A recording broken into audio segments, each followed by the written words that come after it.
aqui em mais um quadro de podcast do Clube Empreende Mulher. Como vocês sabem, a gente sempre traz as leoas empreendedoras do Clube Empreende Mulher e elas têm muito a contribuir e agregar com conteúdo e informação.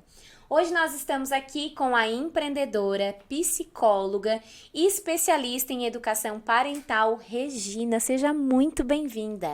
Fabrícia, eu que agradeço pela oportunidade, pela generosidade e estou muito feliz de estar aqui hoje. Muito obrigada. Obrigada também, que coisa boa. Nós já estávamos conversando aqui nos bastidores e já estamos super curiosos, eu e a equipe aqui, em falar sobre o tema da Regina, porque é um tema muito pertinente. Regina, vamos lá. Qual é a sua área, né? Explica um pouco mais sobre a área que você escolheu, educação parental. Qual é o nicho que você atende hoje? Bom, Fabrícia, a educação parental, ela vem para auxiliar os pais a educarem os filhos. Eu costumo dizer que a gente faz curso para todas as coisas. A gente faz curso técnico, a gente faz curso na nível superior, faz mestrado, doutorado, PhD, enfim, né? Mas quando se pensa em ter um filho, né, é muito raro, né? Eu ou qualquer outra pessoa, qualquer um de nós, né? A gente pensa assim, poxa, eu acho que eu preciso parar e estudar um pouco sobre o desenvolvimento de uma criança, né? Não só o desenvolvimento biológico, mas também o desenvolvimento psicológico e emocional.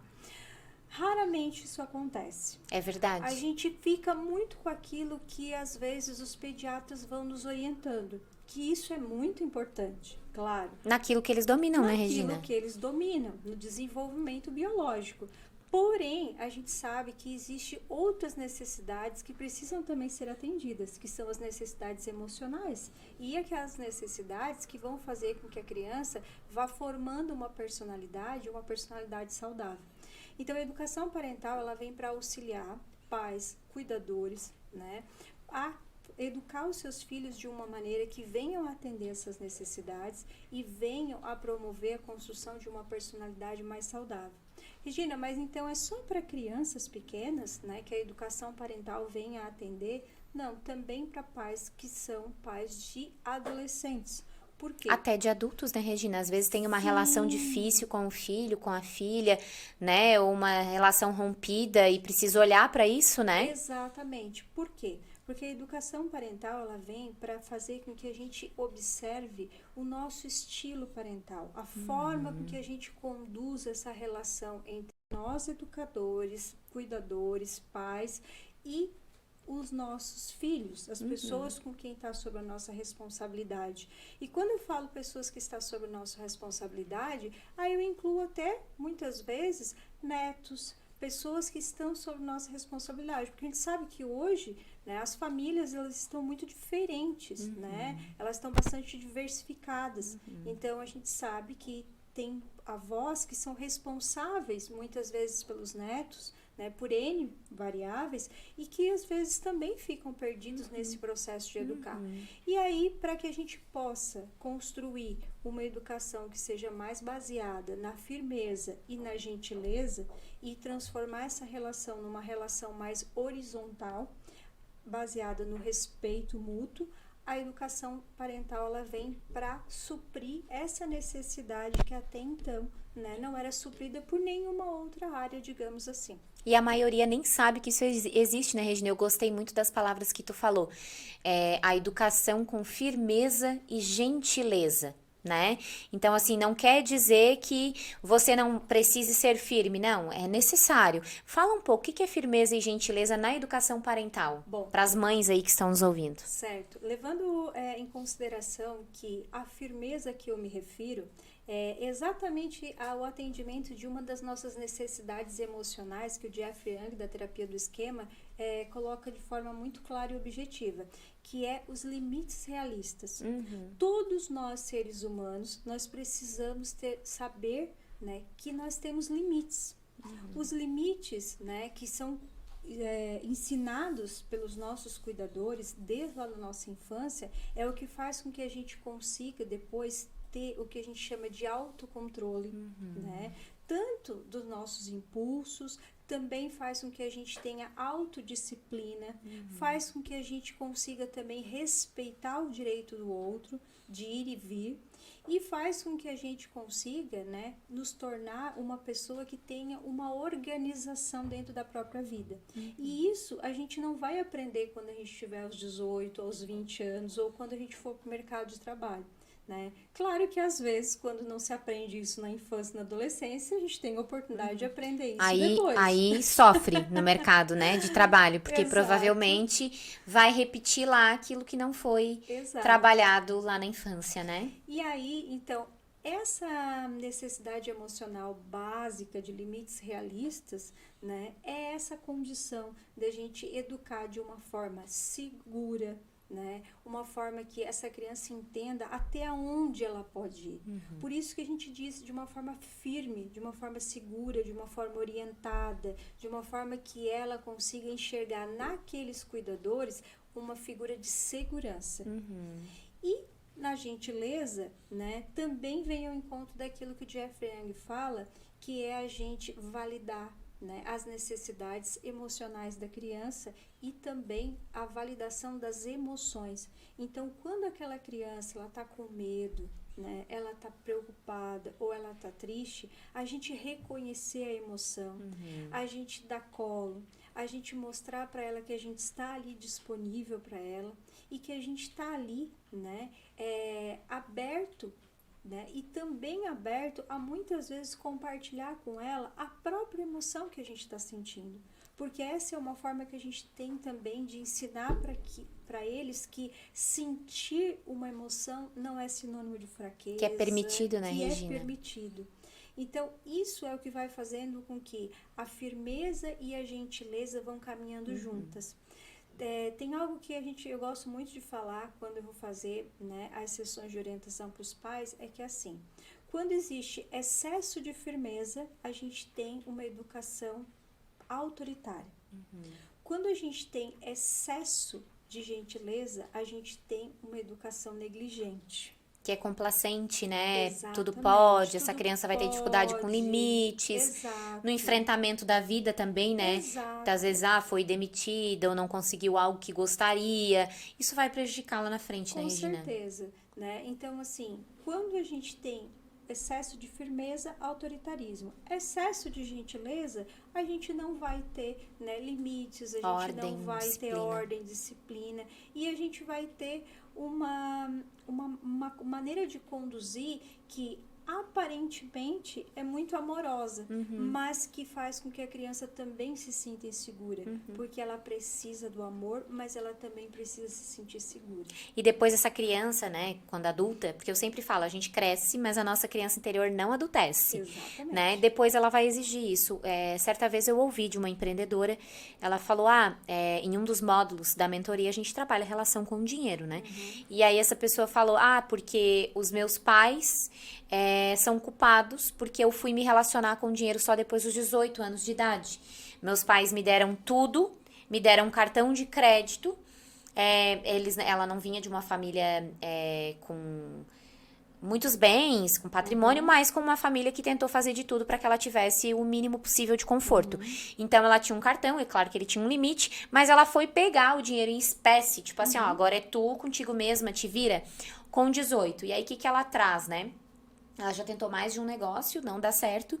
E ela traz o quê? Que a dificuldade dela é porque os pais facilitaram demais a relação dela com o dinheiro, né? Então, ela não aprendeu, assim, que o dinheiro, ele acaba, que tu precisa trabalhar para fazer o dinheiro, que a gente não ganha dinheiro, que a gente faz dinheiro, né? Porque quando a gente é criança, a gente ganha. Mas, de entender, ela não teve esse relacionamento com o dinheiro. Ela foi ter muito tarde. Então, assim, eu não acho justo culpar os pais, obviamente, eles fizeram o melhor que eles puderam fazer dentro do conhecimento que eles tinham, ainda mais naquela época, né, Regina, que era muito difícil, mas realmente prejudica, e depois essa criança vai virar um adulto e a criança dela vai te exigir o que não foi dado, né? Exatamente, porque o que acontece, né? Se a gente for parar para pensar, a gente tem ali, né, uma criança que está formando a sua personalidade. Né?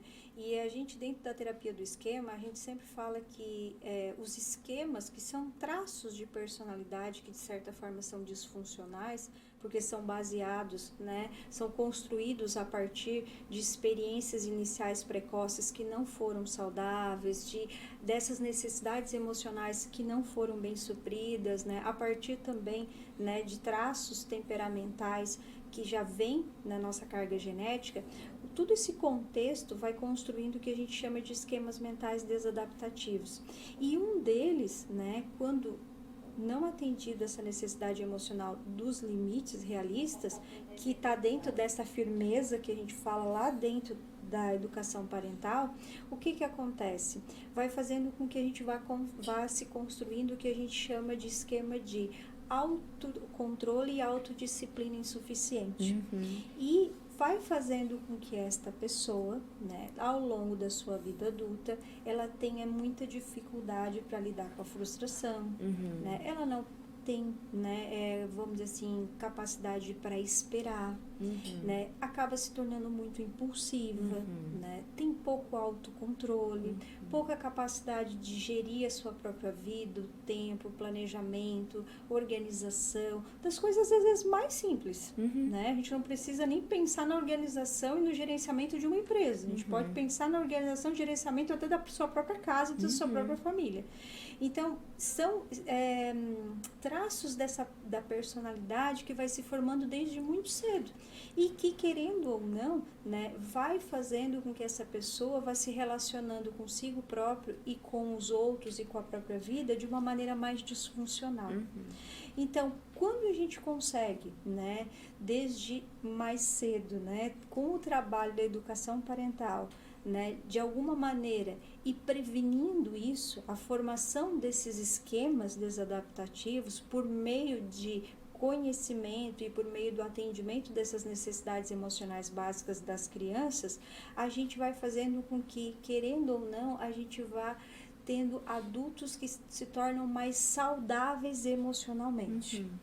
E com isso a gente acaba também tendo, né, vamos dizer assim, uma comunidade, né, e uma sociedade pouco mais saudável, um pouco melhor também.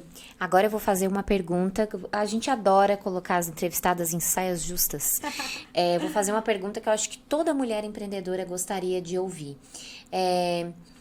Tenho certeza que não tem certo e errado, mas gostaríamos de olhar de uma pessoa que realmente tem expertise na área, né? Uma empreendedora que tem um filho pequeno, né? A gente sabe que hoje existem dois caminhos.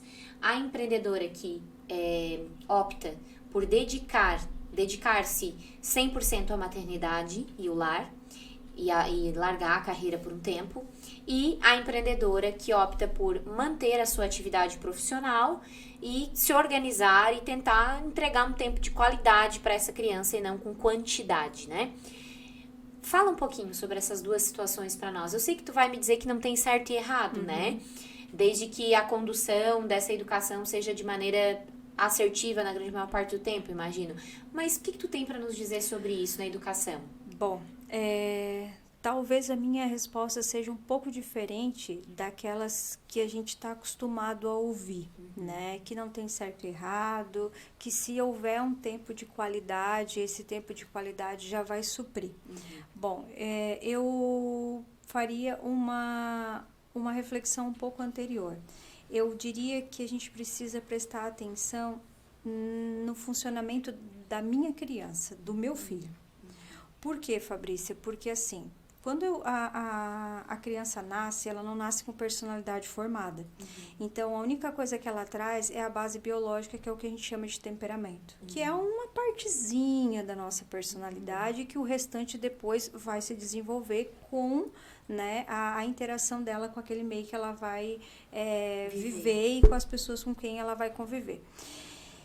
E cada criança, né, ela já nasce com uma tendência a precisar mais ou menos de algumas coisas. Quando eu presto atenção nesta minha criança, eu começo a perceber que talvez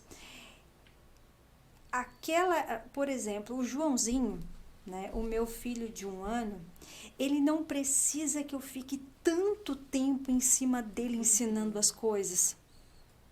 Porque ele pega as coisas mais rápido. Mas a Mariazinha, ela já precisa de um pouco mais de orientação. E o Joãozinho, ele tem então um pouco mais dessa autonomia. Embora ele precise de orientação, ele precise, claro, porque Normal. ele é uma criança. Mas já na base temperamental dele, ele já tem menos necessidade de o tempo todo eu, enquanto mãe, estar em cima dele. E se eu não estiver atenta a esse, embora que não tenha personalidade formada, mas esse jeitinho de funcionar dele, eu talvez vou, entre aspas, sufocar ele com aquilo que eu acho que ele precisa e vou até achar que eu tenho que abrir mão de um monte de coisa. Que é mais uma questão, às vezes, do adulto, né? Exatamente. E aí, né, daqui a pouco eu vou estar até frustrada porque eu tô abrindo mão de um monte de coisa por causa do Joãozinho. E vou te dizer mais, corre-se o risco de lá na frente, em algum momento, devido à minha frustração, eu acabar cobrando essa conta do Joãozinho. Que é pior ainda, né? Que é pior ainda. Então, né, a minha dica de ouro, eu diria, presta atenção no modo de funcionar do teu filho. Nas necessidades dele, né? Da necessidade E a mãe sempre dele. sabe, né? Exato. Então, assim, ó, busca estudar um pouquinho de temperamento. E se não, Regina, mas eu não entendo nada disso, não sei o quê. Então, busca por um auxílio profissional, né? A gente está aqui falando exatamente disso. E busca, assim, para entender um pouquinho. E ver, assim, ó, aonde de fato eu preciso investir um pouquinho mais de atenção. E aí, tu vai exatamente entregar aquilo que ele precisa. Na quantidade certa. E aí tu não vai te sobrecarregar, não vai te culpar por estar dando mais ou menos, e todo mundo vai sair satisfeito, entre aspas, né? Todo mundo, né? Mas pelo menos Sim. a gente vai sair Perfeição a satisfeito. gente não vai encontrar, mas eu acredito que a Exatamente. gente vai conseguir neutralizar ao máximo Exato. do que pode ser prejudicial para Né? aquele ser humano, né? E aí, com isso, a gente consegue atender, pelo menos, né, aquilo que a gente percebe que é o que a criança precisa. Perfeito. Porque muitas vezes a gente entrega aquilo que a gente acha que ela precisa, não o que de fato ela está precisando. Verdade. Com base nos nossos conceitos e pior, eu acredito, com base na preocupação do que os outros vão pensar, Também, né? Fabrício. Sobre a minha Exatamente. postura enquanto mãe. Exatamente. Porque eu vejo muitas mães que ficam em casa o dia todo, por exemplo, pra, né, arrotar isso pros outros, sabe? Porque eu faço, eu fiquei, e às vezes a gente vê que aquela criança é extremamente controlada em qualquer ambiente social que ela estiver, né?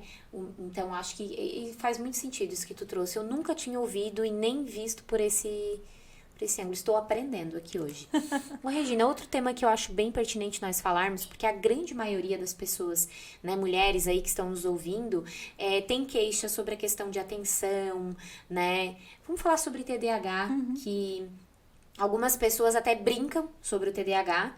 Eu vejo muitos profissionais acharem assim que é quase uma desculpa.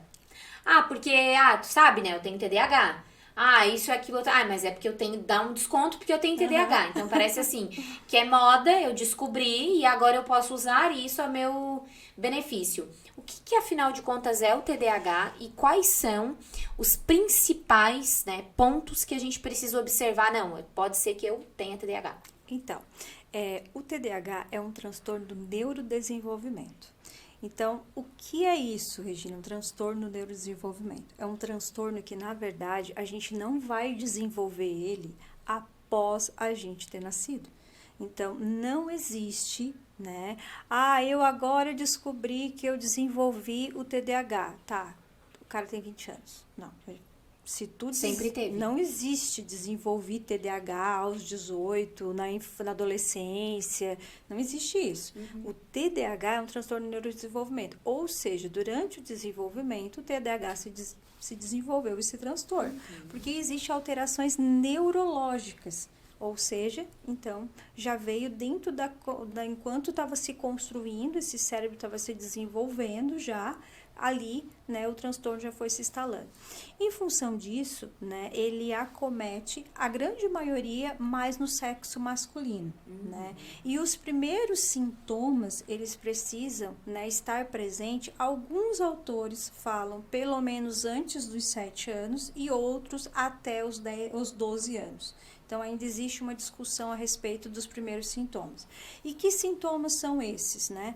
Principalmente a questão da desatenção, da impulsividade, né? E da hiperatividade.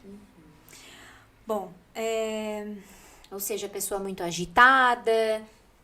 Isso, uma pessoa que tem uma hiperatividade, né? Geralmente uma pessoa que tem uma hiperatividade motora, né? Às vezes a pessoa não tem uma hiperatividade motora, não fica balançando a perninha o tempo todo, ou batendo nas coisas o tempo todo, né? Ou se balançando e pulando de um lado para o outro, mas ela tem uma hiperatividade cerebral, ou seja, o fluxo de pensamento é muito grande. Tô começando a ficar bem preocupada.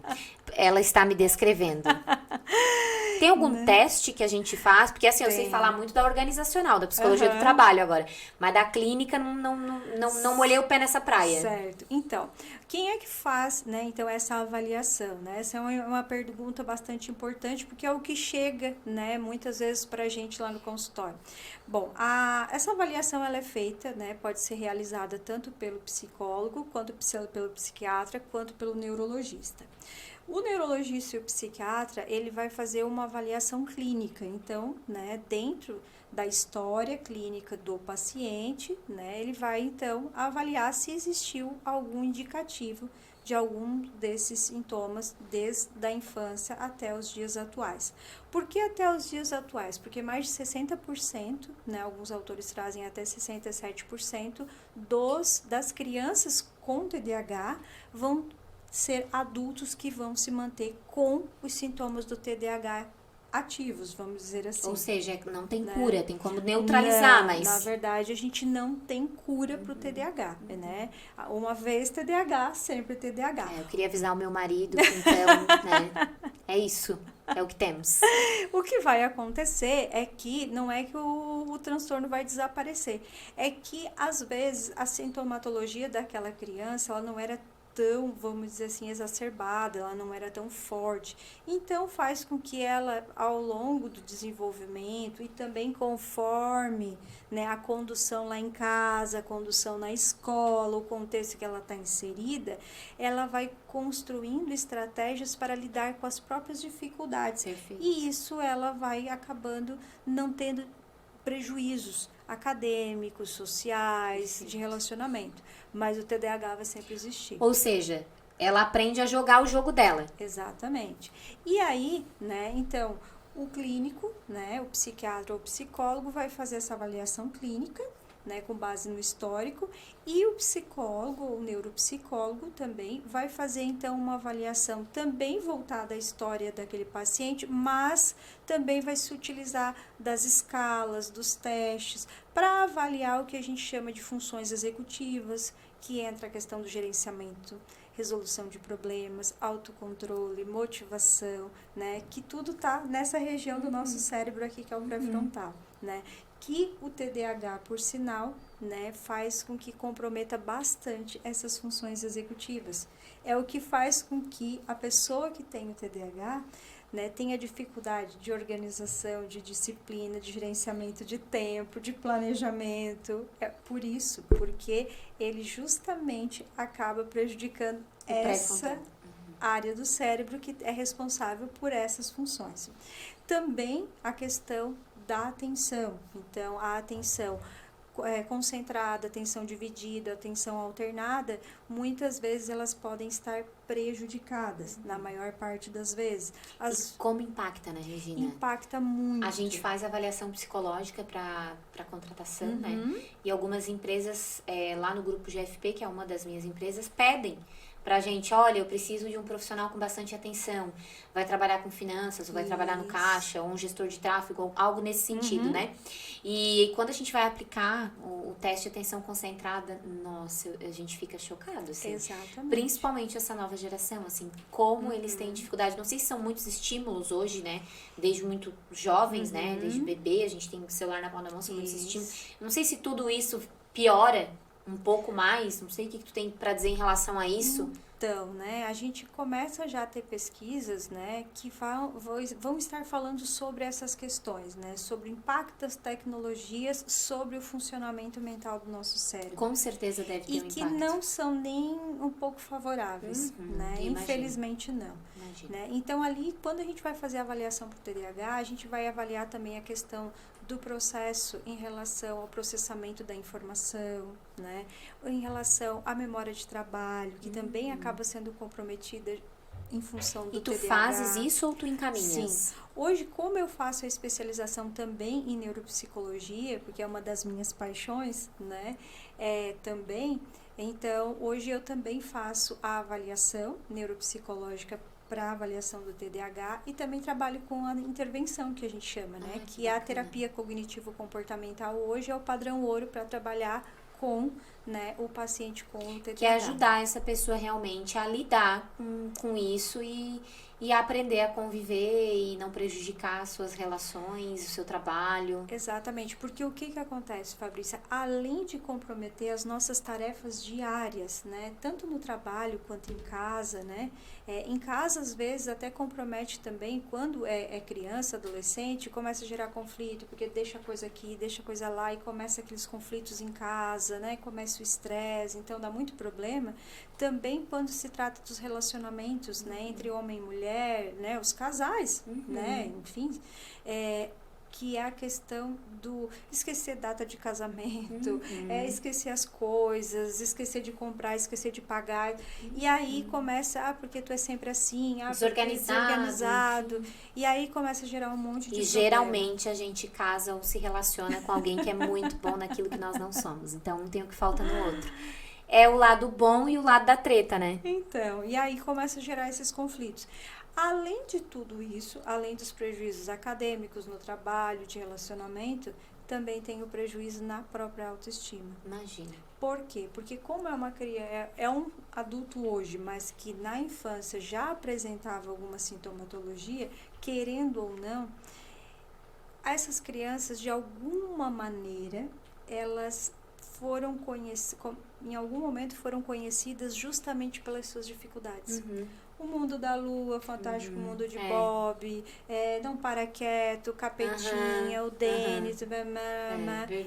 E aí com isso tudo, querendo ou não, foi impactando também na autoimagem daquela criança, que hoje é um adulto que muitas vezes tem, né, um esquema, né, de defectividade, onde faz com que ele não se olhe, defectividade e também, né, secundário a isso, um esquema de fracasso que faz com que ele olhe para ele e não acredite que ele é capaz de começar e terminar alguma coisa. Gente, olha quanta informação. Meu Deus, tivemos uma aula, né? Aqui, tivemos uma aula. Já dá pra ver que é uma profissional que tem muito conteúdo e conhecimento naquilo que ela tá trazendo aqui. Regina, eu gostaria que tu deixasse uma frase para ampliar a consciência das mulheres que estão nos ouvindo, que são grande maioria das nossas ouvintes, né, do podcast, sobre a importância delas buscarem ajuda de uma profissional da sua área, não só para o TDAH, mas para diversas outras questões. E também já gostaria que tu deixasse os teus contatos e as tuas redes sociais para essas mulheres. O autoconhecimento é sinônimo de qualidade de vida e bem-estar. Sem ele, a gente não consegue caminhar, né, muito longe, porque a gente vai acabar dependendo muito da opinião e do olhar das outras pessoas. Então, quando a gente olha para dentro, a gente vê a si mesmo. Quando a gente olha para fora, a gente vê o nosso futuro e a gente vê por onde a gente pode ir. E, né, Fabrícia, então, falando sobre os meus contatos, né, o meu Instagram é Regina Psique, meu Facebook é Regina Rabelo, e também tem o meu site, que é reginarabelopsicóloga.com, e estou aqui, né, sempre nas redes sociais, Bastante trazendo algum conteúdo, né?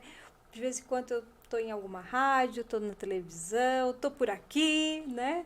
E gosto muito, né, de poder compartilhar, porque eu acredito que o conhecimento, ele é feito para ser compartilhado, não para ser guardado em gavetas. É verdade, Como Regina. eu também aprendi contigo. Muito maravilhoso o teu podcast. Dá vontade de ficar aqui a tarde inteira. Primeiro que ela tem um tom de voz maravilhoso.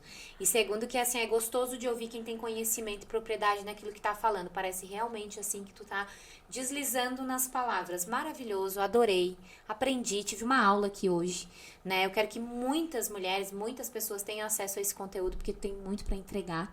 E te agradecer mais uma vez por teres aceitado o convite e fazer parte aí do podcast do Clube, que tenho certeza que vai agregar na vida de muitas pessoas. Obrigada.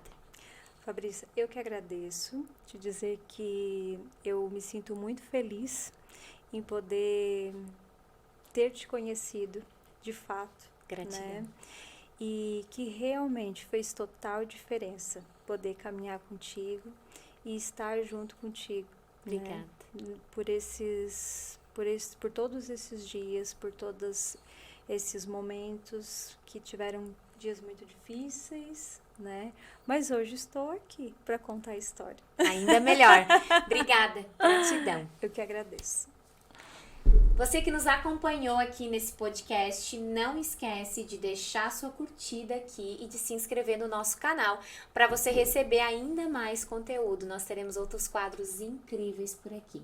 E lá no meu Instagram, @FabriciaPeron, @Clube Empreende Mulher, você encontra também muita informação e conteúdo.